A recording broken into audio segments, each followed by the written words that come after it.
It's the Opperman Report. And now, here is investigator Ed Opperman. Okay, welcome to the Opperman Report.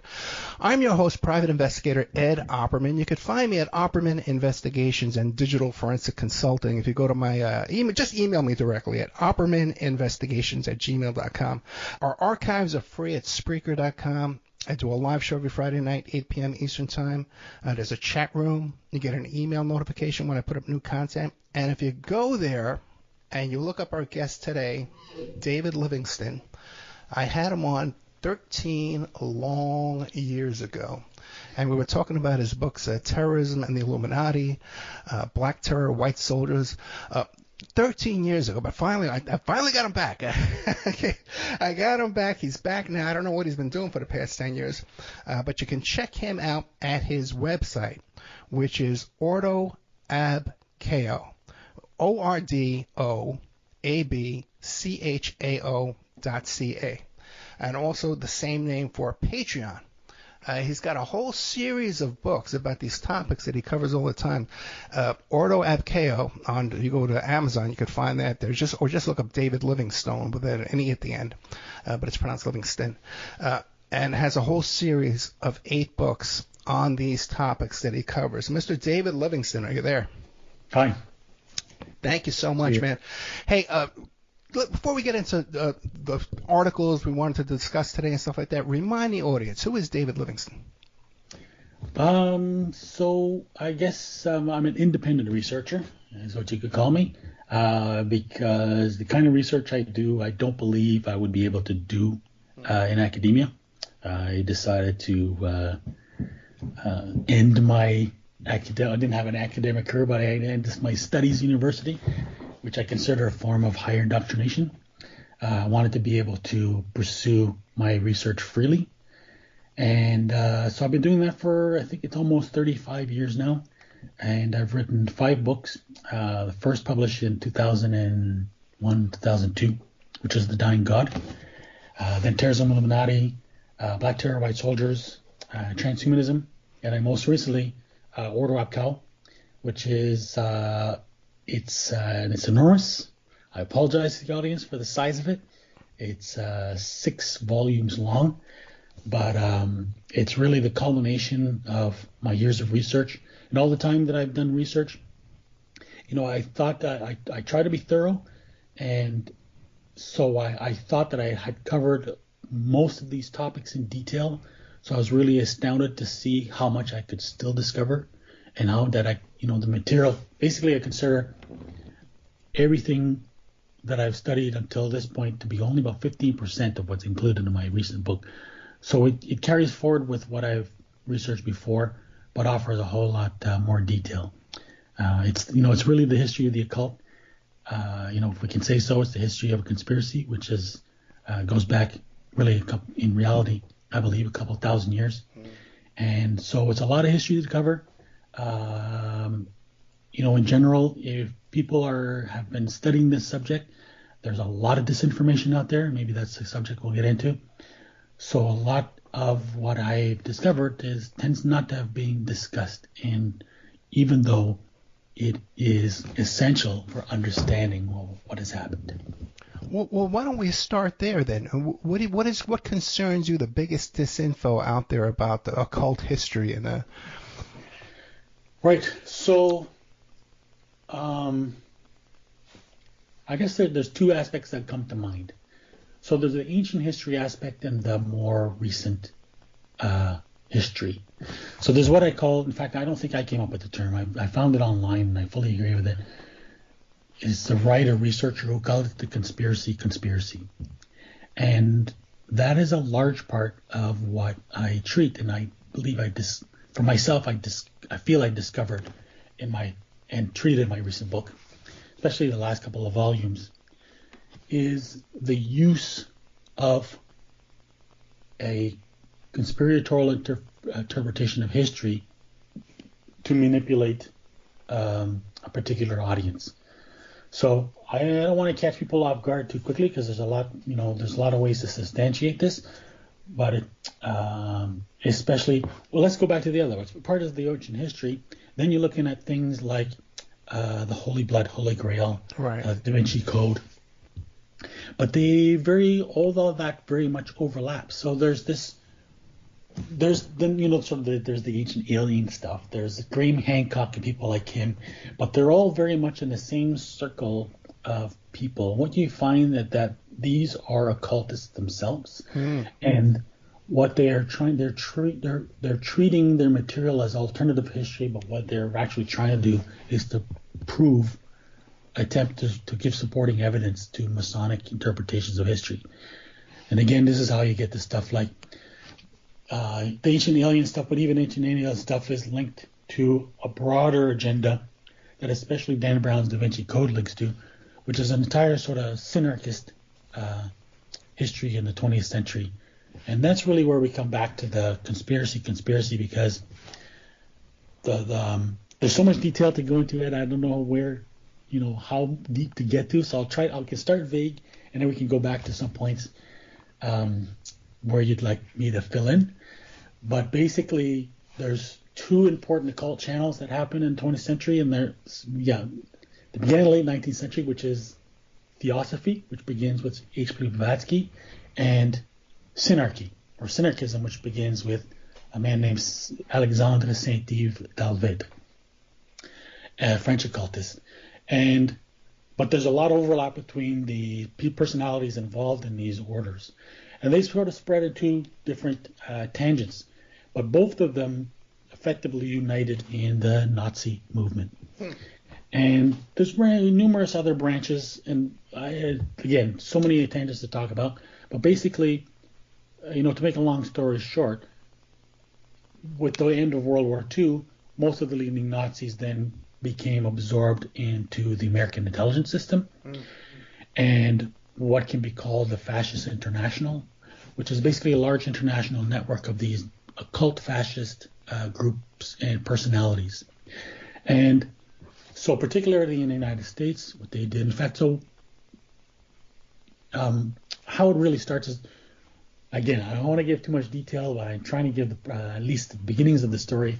We can at least start with a guy named Boris Brassol, because a lot of this begins with sort of some important Zionist personalities around Kuhn Loeb, the bank Kuhn Loeb, which is associated with Jacob Schiff, who is known to have been one of the main financiers of both of the Bolshevik Revolution, and then the Warburgs as well too, who were the primary financiers of the Nazi movement. And with Kuhn Loeb, you have people associated with like Otto Kahn and Felix Frankfurter. Frankfurter? No, Samuel Untermyer. And both of them Samuel Untermyer was a member of the Golden Dawn, and Otto Kahn was a friend with Aleister Crowley. And they were all, so Aleister Crowley, in addition to being friends with the key backers of the Zionist movement and international revolution and fascism, was working for William Wiseman, who was the head of British intelligence, who again as well was associated with Kuhn Loeb. So his circle of agents include a lot of fascinating people like Sidney Riley, who Fleming based his character of James Bond on, known as the Ace of Spies. Most of these guys were double and triple agents. And one in particular, his name was Boris Brassol. And Boris Brassol was a member of, so he became part of the White Russian opposition to the Bolsheviks. And he was a member of an organization called the Aufbau, which also included some important people like Alfred Rosenberg, the chief ideologue of the Third Reich. Erich von Ludendorff was a long-standing member of the Nazi Party, also palling around with Aleister Crowley. And so the Aufbau was responsible for introducing the protocols of Zion to the Nazis, which then became their basic platform. So how the Nazis operated was, first of all, to build up this cult of personality around Hitler, which is a project of the Thule Society. And there's a lot of cross membership now between the Thule Society and the Aufbau. Like Eric Ludendorff was a member of the Thule Society as well, if I remember correctly. So was Alfred Rosenberg, of course. And so they treated Hitler as just sort of messiah figure who would lead the German people against this Judeo-Masonic conspiracy and communist conspiracy.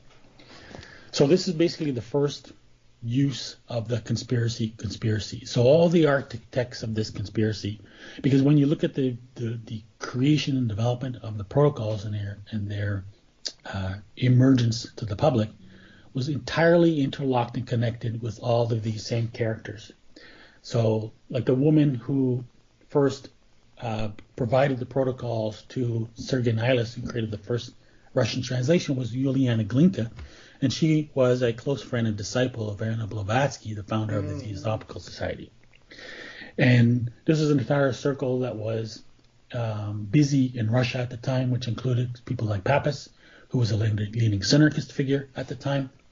And so this is where, that whole hornet's nest really becomes the birth of the sort of flowering of this synarchist movement. And again, it's out of there that you get this book, The Protocols of Zion, which claimed to expose international Jewish and Masonic plot. So what happens now is Boris Brassol comes to the United States. He's part of this order called the Knights, the Order of St. John the Knights of St. John of Jerusalem.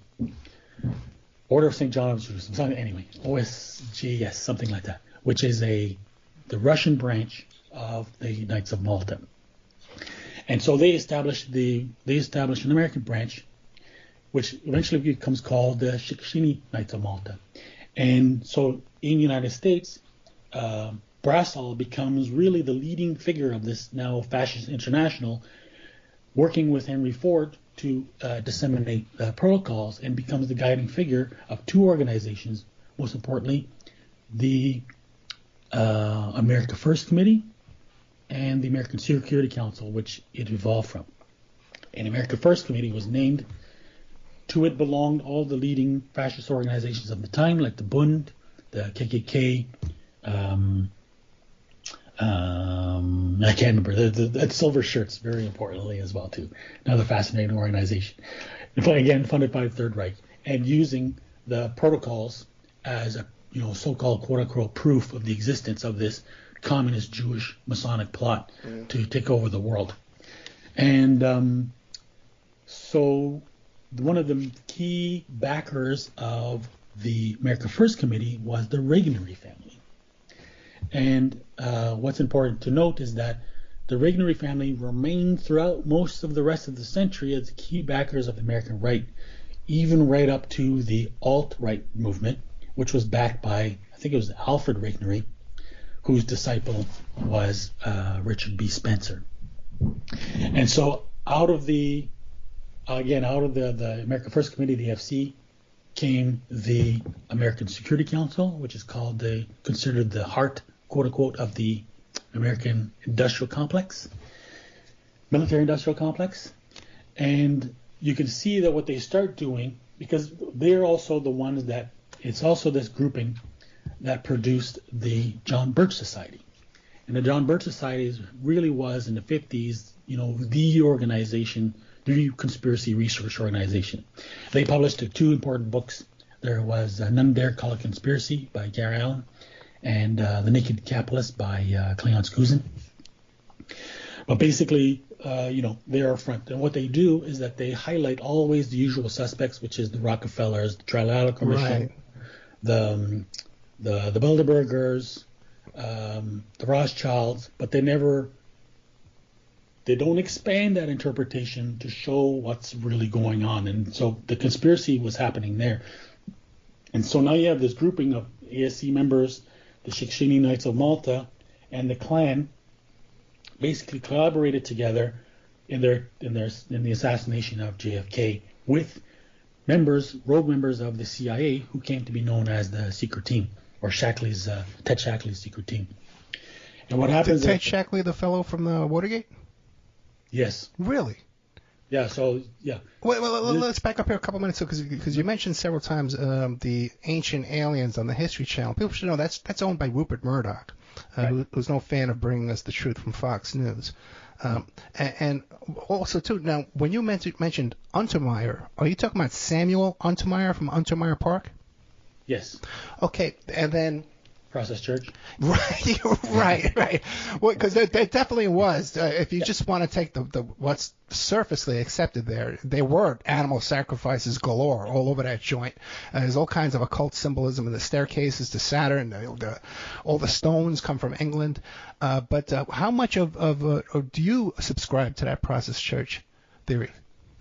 You mean their role? So their role is pretty important, right? Yes. I mean, so it really comes back all around, because the Process Church, in many ways, was one of the core organizations of at least modern the occult side of the American side of the occult conspiracy.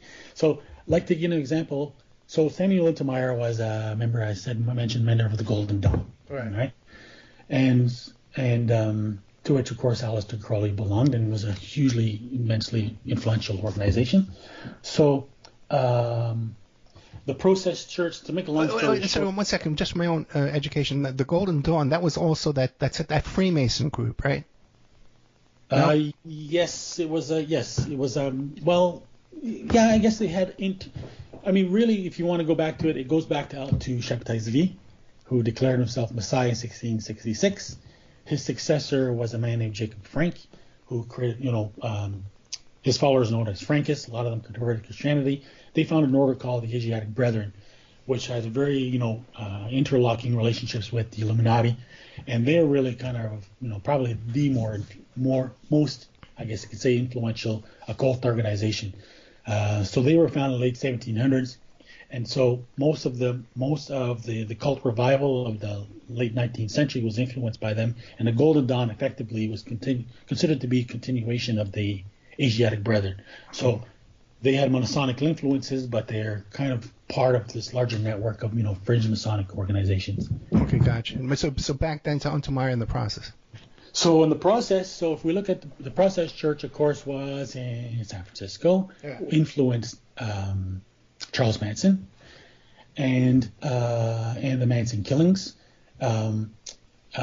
which of course then extends to a much larger network. The Manson killings, of course, involved Roman Polanski's wife.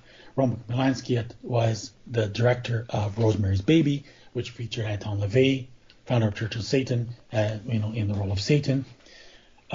This is where it gets more interesting, is that so the producer of Rosemary's Baby was Robert Evans, right, who was a friend of Henry Kissinger. And so that's a very, very quick rundown of where some of these... Well, Robert Evans, too, is also associated with Bill Menser, who was called the second Manson, that hitman who killed Roy Raden, who was a member of the Process Church, supposedly filming snuff films for that group, yeah. Exactly. So this where he's connected to, I believe it was Roy Radin. Right. And so Roy Radin is a guy that, what's his name? Wrote The Ultimate Evil. Moriarty. And so he had been Roy Radin as being the leader of the Process Church. What's fascinating too is that the Process really were so what.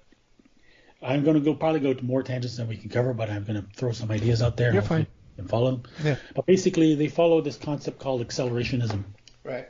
And the process is all about, and this is what all occult organizations, and again, this is the main theme of my book, and this is pretty much where it starts, is for years I looked at the Book of Revelation. I had a sneaking suspicion that it was a blueprint, because I saw how certain key occult people were studying it closely, until... It's funny because I had read Albert Pike's book, many years ago, but I don't know why I never clued in that he states it himself in the beginning of Morals and Dogma that, in so many words, that the Book of Revelation he didn't call it the blueprint, but basically the Book of Revelation outlines the work, the great work, magnum opus of Freemasonry, which is why St. John, who's considered the author of the Book of Revelation, is considered is basically the patron saint of Freemasonry. And Albert Pike explains, now, for the Christians in this audience, they don't have to agree with this point, but this basically, Albert Pike states that the Book of Revelation is a Kabbalistic book. Hmm. And this is why they sort of are trying to decode it. And so what they're trying to do is, this is why people need to understand that these organizations are Gnostic organizations, right? They're not atheistic organizations. So even Satanists are not atheists. They believe in Satan and they believe in God, but they choose to align themselves with Satan. So they believe in the Bible, right? They believe in the prophecies, but their interpretation is the reverse.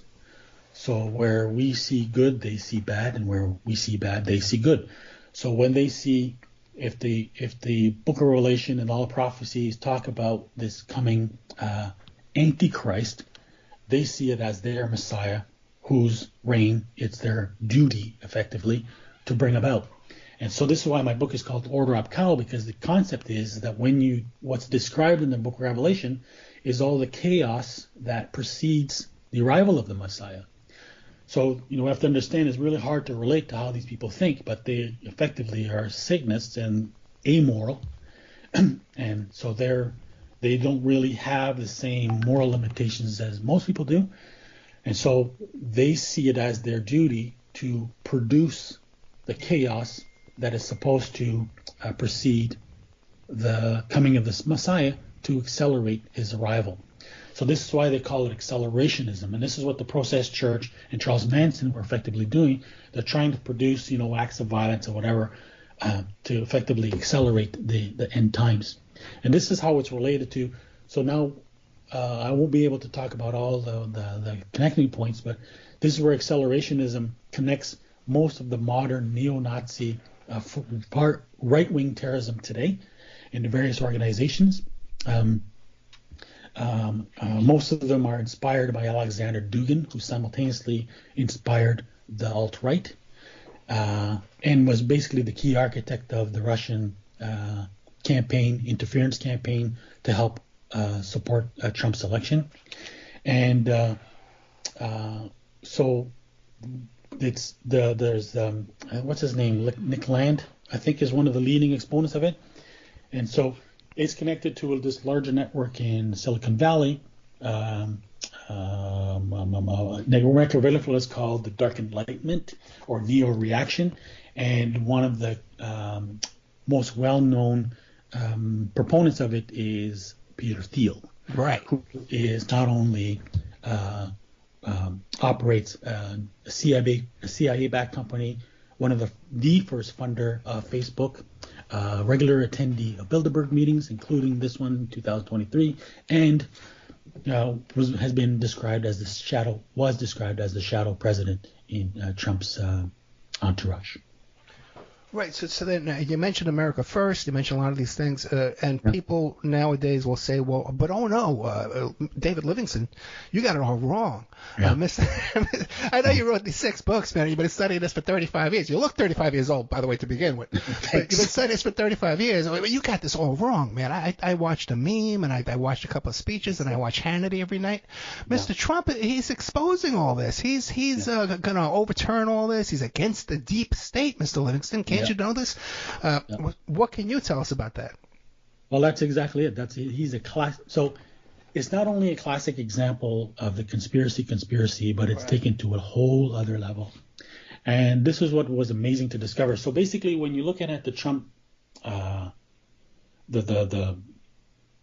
groups, the people behind his election, it evolves from the AFC and the ASC. Because I mentioned they were involved in the assassination of JFK, and then Shackley's team then moves to Vietnam, where they start to spearhead develop the Golden Triangle heroin trade, and that's in league with the WACL, which is the World Anti-Communist League, another key organization that links to the Fascist International, and so that eventually evolves into Iran-Contra, which again is led by people who came out of Shackley's secret team.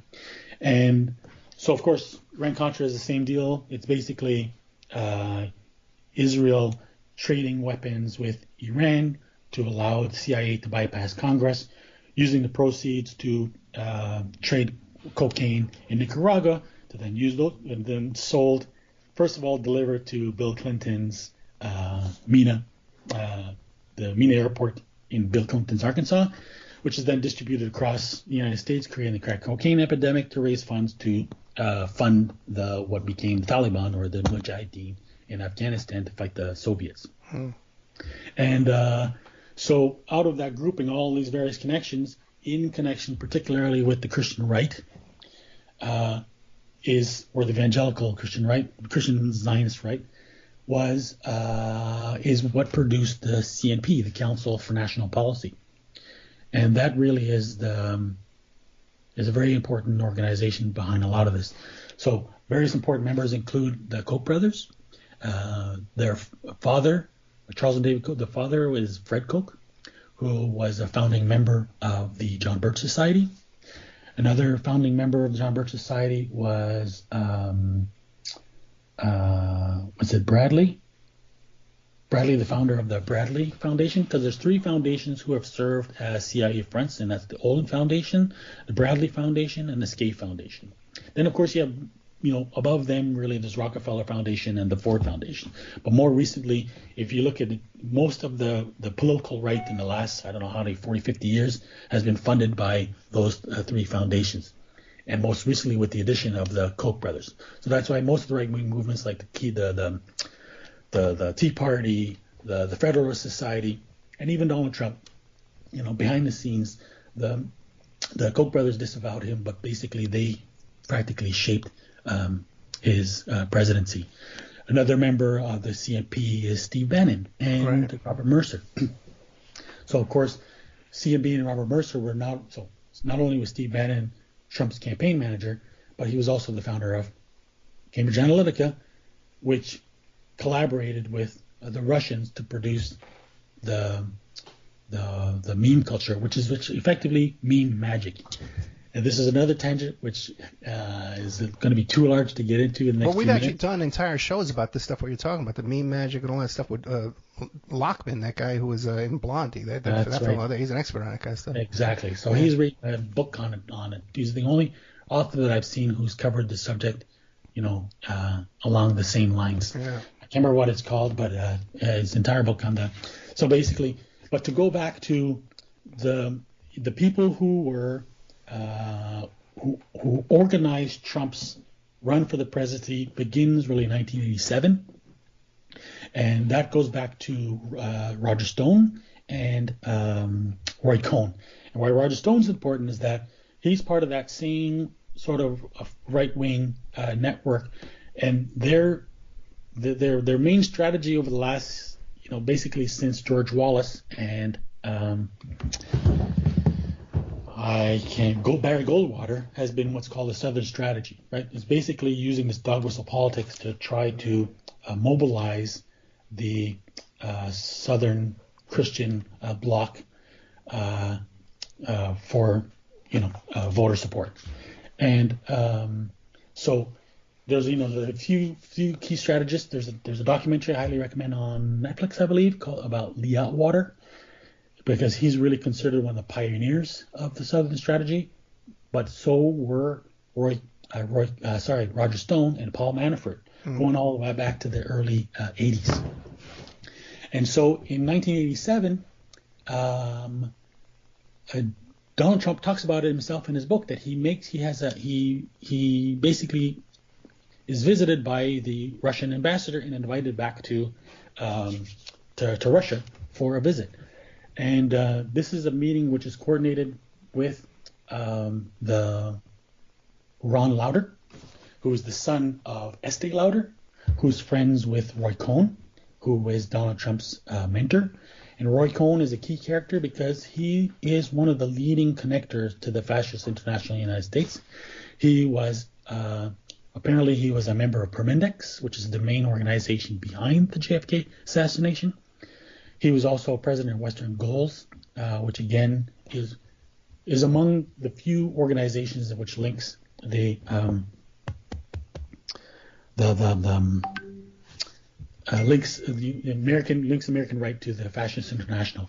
What's also fascinating, now I'll come back to the Process Church, is that David Berkowitz describes having participated at, I guess, sex parties at Roy Cohn's house. Yep. Oh, no, Roy Cohn was up to his neck with Studio exactly. 54, Process Church. John Holmes, the porn guy, he was up to his neck with all that kind of stuff. Real quick, you mentioned Shockley. Now, I've never heard Shockley connected to the JFK assassination before. What do you make of the claims made by people like Robert Merritt? You familiar with that name? No. Oh, really? Okay. Now, I'll send you the interview I did with Robert Merritt. And Doug Caddy, who was also associated with this bunch. Doug Caddy was the attorney for the Watergate burglars. He's involved in a lot of stuff. Nope. Okay. And Doug Caddy also was friends with Stone and Manafort and that whole bunch, and guys like Guy Bannister. Right. Yeah. Yeah, I'll send you the stuff. Okay. But Shockley, now, I've never heard Shockley though connected to the JFK assassination. How? Well, he basically he was the leader of the secret team. So the entire group of the agents who were closely connected to the assassination, or what's called Operation 40. Yeah. Robert Merritt was an informant for Shockley, and he talks about how Shockley was having them dose people with LSD at protest rallies and stuff, all kinds of fascinating stuff. In fact, I got to get him back on the show. Okay, that'll be interesting. Yeah. Okay, sorry to interrupt you, though, man. No problem. Oh, no, real quick, too. Now, they always talk about these retired generals who chose Trump to lead it, right? And I always suspect that one of those generals they're talking about is Colonel Michael Aquino. Well, yeah, it's funny you should mention him. Yeah. Because, I mean, let me come back to that point then, because I'd like to give us a little background before we come to it. So basically, in 1987, Trump gets invited to Russia. A month after he comes back, he publishes a one-page announcement in the New York Times that basically hints that he's going to run for president. And the people to assist him were Roy Cohn and Roger Stone. Right. And it's basically from that point forward that you find Trump has ongoing, intimate, deep relationships with persistent relationships with Russia. And most importantly with Chabad Lubavitch. Chabad is important because it has an important branch in New York, in Little Odessa, which is where a lot of the Russian members of Chabad came and settled in the United States, and that's the very much the American hub of the Russian mafia. And when people say Russian mafia, but in reality the Russian mafia is a Jewish mafia and mostly composed of Chabad members. So this is why when it came time to help support the election of Donald Trump, again, it was orchestrated by Alexander Dugin, who's the leading exponent of synarchism in our time. It mobilized the network of the Russian mafia, both throughout Russia and the United States. And it worked in collaboration with people like Julian Assange and Cambridge Analytica, which used Cambridge Analytica. So basically, when Cambridge Analytica wanted to mine the data from Facebook, they were assisted by Palantir. And Palantir is, I don't know if anybody's familiar with it, a company founded by Peter Thiel. It's named after the globe that's used by the sorcerer in Lord of the Rings. Wow. And so Palantir was founded by In-Q-Tel, which is the company that the CIA uses to fund tech startups.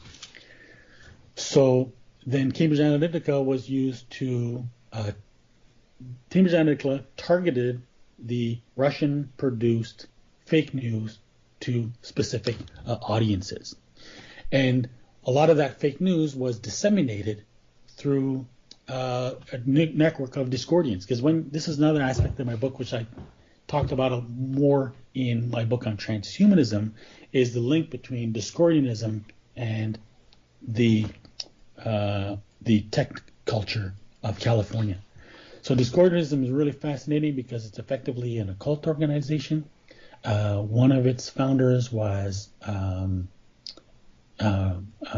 Robert Anton Wilson, right, who is also a member of what's called the Illuminates of Thanateros, which is the founding organization of what's called chaos magic now.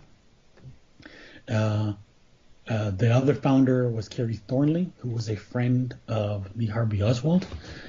He was so closely connected that they were confused for each other, and Jim Garrison thought that maybe Jim Garrison, when he reopened his investigation, thought that he investigated Thornley, and he thought the Discordian Society was a CIA front. So this Discordianism is all about pranks. So it goes back to Carl Jung's prankster archetype, and it's the idea that it's based on the idea of the medieval idea of the fool, popularized by Shakespeare, which is the idea that the fool is the only one who's able to tell the king, to insult the king and get away with it. And so they believe that there's no truth. So they make fun of everybody.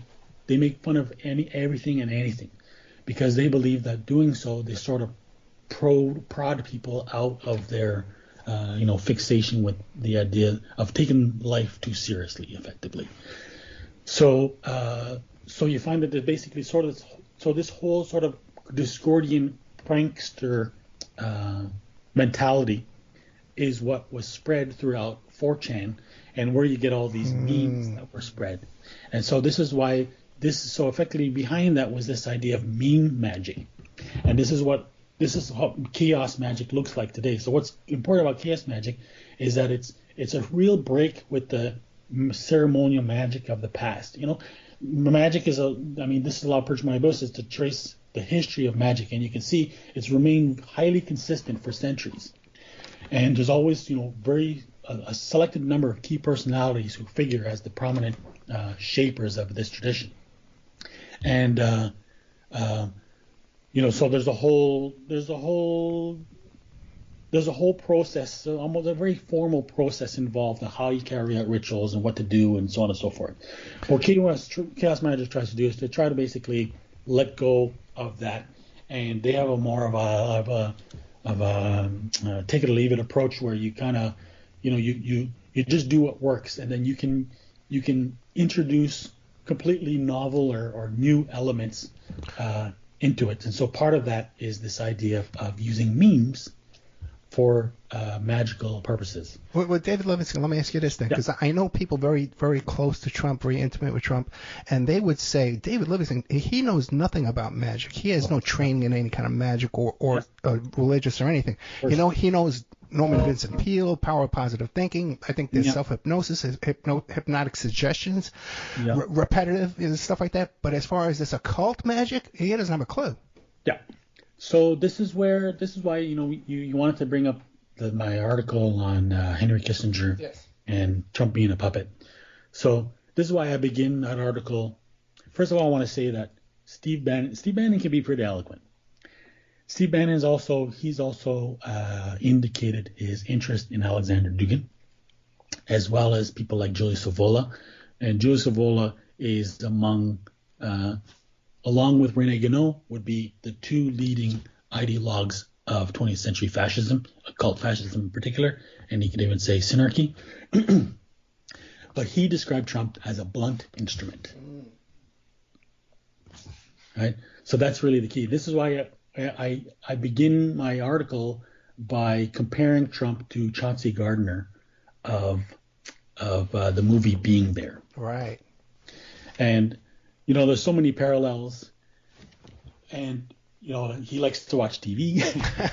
Yeah. He's not educated. Yeah. Trump has read probably not more than 2 books in his lifetime. One Mein Kampf. And one of them Mein Kampf. Yeah. And there's all kinds of strange parallels, like Jerzy Kaczynski, the author of Being There, really? Apparently did propaganda work for the CIA. He was also friends with Robert Evans. Wow. right? Robert Evans, the producer of Rosemary's Baby, connected the Process Church, who was in turn is also a friend of Henry Kissinger. Yeah, and Peter Sellers' own daughter was a Heidi Fleiss girl, and Heidi Fleiss used to supply girls to Robert Evans. Right. Yeah. A small world. It's a small world. Yeah. Robert Evans also married Catherine Oxenberg, Right. who was the star of A Dynasty. They were married for only a week or something like that. But she's the daughter of Elizabeth of Yugoslavia, who is the grand patroness of an order called the Order of the Fleur-de-Lis. And this is an order which is crucial in my book. Effectively, if you want to understand about the myth of the Priory of Zion? Of the poverty of Zion? The Priory of Zion? No. So Priory of Zion is basically what Dan Brown is claiming in. Dan Brown basically plagiarized from the Holy Blood, Holy Grail books, bestseller from 1982, which claimed the existence of this order that that was founded almost at the same time as the Templars. The Templars were to protect. The Templars were to protect the Holy Grail, and the Priory of Zion was to protect the descendants of Jesus, as they claimed. And so to understand the Priory of Zion, so it's apparently throughout history there's been all these successive Grand Masters that have been leading the society up until recently, a man named Pierre Polentard, who has been pinned as being the architect of this hoax, but it's actually a synarchist hoax. You can read all about that in the Zion Revelation by Lynn Picknett and Clive Prince. And so to understand that entire history, it all goes back to the Order of the Fleur-de-Lis, which is closely associated with the House of Habsburg-Lorraine, because until recently the leader of Habsburg-Lorraine was Otto von Habsburg. And Otto von Habsburg is also simultaneously the Grand Master of the Order of the Golden Fleece. And to understand, the core of occult history for the last 1,000 years, that's where you have to go. And Otto von Habsburg was also the co-founder of the Pan-European Union with Gundulf Kalergi, which was a synarchist plot to create the European Union. It was in collaboration with Antoine Pinet, who was the founder of the Cercle, the Pinet Circle. He was also, a year later, he helped co-found the Bilderberger conferences. He was also a friend with a guy named Raymond Abellio. Raymond Abellio was one of the key occult personalities who inspired the myth of the Priory of Zion. He was a leading figure in the French New Right, along with his pupil Jean Parvulescu, and both of them were or Parvulescu in particular, was the main mentor to Alexander Dugin. Okay, we're talking to David Livingston. Okay, we only got about 9 minutes left. You can check out his website at ordoabchao, ORDOABCHAO.ca. I guess which is Canada, right? He's got a Patreon on there as well. You can check him out on Amazon. He's got many, many books on these topics here. We have a previous show with David Livingston that I just replayed this week you could check out. David, two things. I got two questions for you before we go. One is you were going to get back to Aquino for me and his involvement in all this. Right. And one other question I have for you, just keep it in mind, is you said somewhere along the line, these conspiracies they're trying to hand you to keep in from knowing what's really going on. I want you to tell us real quick what's really going on too, but get into Aquino first, if you could. Okay. So to go back to Aquino links back to the Franklin pedophile scandal, right? Which involved members of Shackley's team, like I think it was Edwin Wilson and that crew, right? So basically what they did, according to, apparently basically they inherited this project, or whatever you want to call it, program from Roy Cohn, who was really the architect of it, right? And of course, Jeffrey Epstein did it from them. So Michael Aquino simultaneously was also the founder of the Temple of Set, which he created after he left the Church of Satan. And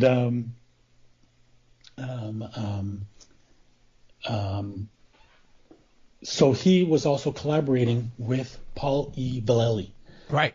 And they wrote together an article which was kind of considered groundbreaking called Mind War. And this was happening at a time when, because it was a follow-up to another article by John B. Alexander, which was all these guys who were connected to Operation Stargate. And anybody who's interested in that should read the other book by Picknett and Price called exactly that, which is about the CIA's remote viewing program of using Scientologists and psychics for remote viewing or spying, psychic spying.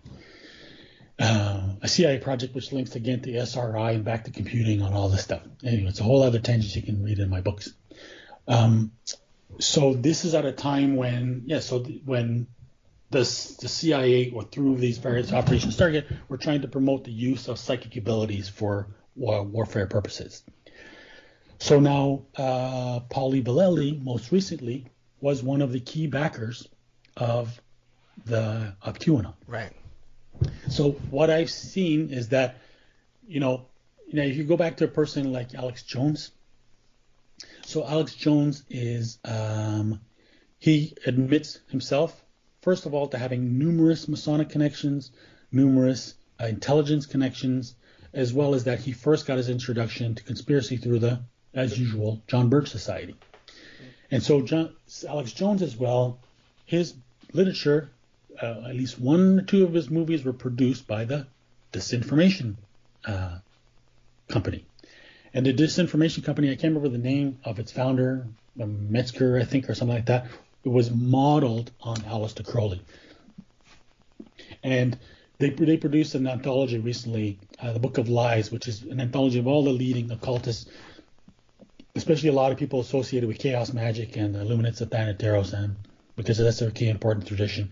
Another important member of the Illuminates of Thanateros was William S. Burroughs, who could really be considered, the more recent godfather of American Satanism. And so he's the one, he actually first proposed the idea of creating fake news based on what he called the cut-up technique, which is basically kind of magic. So you take pieces from articles and you kind of mix them together, and it produces, largely nonsense, but by accident, things that could appear to have meaning, or they could lead to interpretations. Yeah. Burroughs also talked to the Beatles about backward masking, the backward recordings and the music, and he also wrote a book about December 12th, 2000. That thing when the world was going to end in December 12th. That thing, he wrote a book about that years ago. The Mayan calendar, that thing. He wrote a book about that years ago. Right. Yeah. So William S. Burroughs is a pretty important character. So now you look at the network that was behind a lot of this meme magic that helped too. So I think probably the where I think they really started to see success was Pizzagate. Yeah. And I think the problem with conspiracy is that people make this false syllogism where they think if conspiracies exist, so if a theory includes mention of a conspiracy, it must be true. Right? So this is what happens is that elite pedophile networks exist. Michael Aquino was an example. But because of that, if you propose the existence of, basically invent this network of elite pedophiles, people bought into it. And, the more people grow to distrust the mainstream media, the more susceptible they are to these ideas. And my perception is they saw how crazy successful they were at Pizzagate, then they started to run with it. So then I think that's how QAnon came up. They could just throw, it's just like a bucket, you can just throw any kind of wild conspiracy in there and people will buy it. Right. Okay. And that's conspiracy. Okay. We got to have you come back. Okay. But in 1 minute, what do you want to leave us with? I was just going to finish off that, it's interesting because I wrote an article about conspirology, which shows how Facebook was targeting the New Age and wellness movement with QAnon material. And what they've done is they've expanded their network now, and they've basically been able to recruit the New Age movement